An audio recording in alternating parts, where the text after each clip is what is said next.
So it's unusual when you hear an oligarch or an ex-oligarch say, suddenly I learned that life was not about having, it was about being. That's not, you don't hear that from Trump.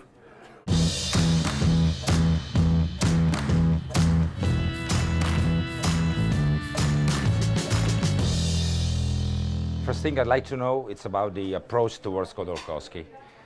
Was it easy? Was it difficult? Was he willing to talk? Was he suspicious? Can you tell me how it worked out? So I was introduced to him by two of my producers.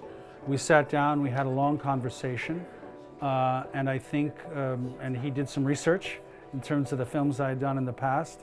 So I thought he would be interesting as a character, and he thought he could trust me to do a reasonable job. So we went forward. This morning I was watching the screening of Todd Phillips' Joker. It came up to my mind the image of Khodorkovsky. The man has this beautiful, quite scary smile always on his face. But unlike the Joker, his life path went from the figure of the villain to the one of the hero. What do you think about that? I think it's true, and I think he is a kind of anti-hero. But I think, I believe that people change and can change, and I think Khodorkovsky did change. Also from the start, he was not an oligarch that was all about women and Ferraris. He thought of capitalism as a game. And so over time he learned that the game actually has human consequences. And then when he found himself in a prison cell where his only power was to actually kill himself, I think that he experienced a pretty profound change. So it's unusual when you hear an oligarch or an ex-oligarch say, suddenly I learned that life was not about having, it was about being. That's not, you don't hear that from Trump.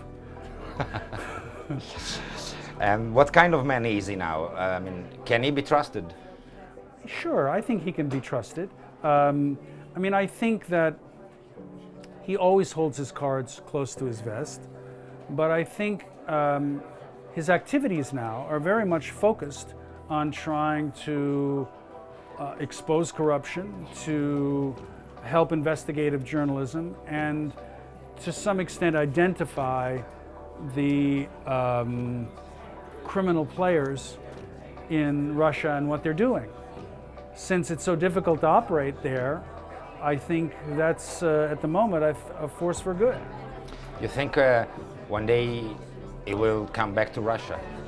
I think it's very hard. I mean, certainly while Putin is there, after all, there was a murder warrant hanging over his head. There was some concern coming here because of Mr. Salvini.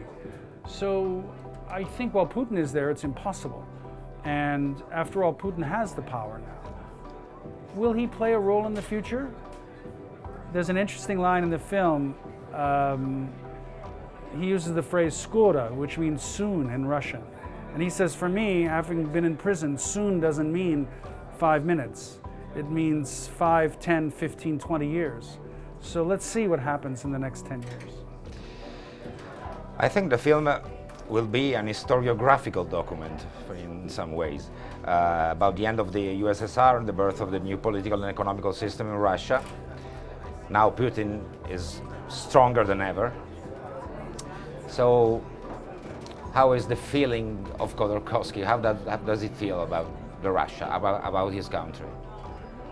Oh, it's a good question, and I think you see it at the very end of the film. And I asked that, the question that you're asking, because Khodorkovsky says, he quotes Master and Margarita, and he says, you know, Putin is mortal and could be mortal at any moment, meaning power could end like that. And I think in a way, Putin's strength may be overestimated, that Russia's economy is not so strong, and maybe he projects this image of strength, particularly the way he interferes in other countries with this social media and so forth, as a way of covering up a kind of internal weakness. And he has to keep together this group of oligarchs 2.0, which sort of undergird the throne. So he's not as strong as he appears, and I think that's what Khodorkovsky is thinking. Whether he's right or not, we'll see. Thank you very much. Pleasure. Okay.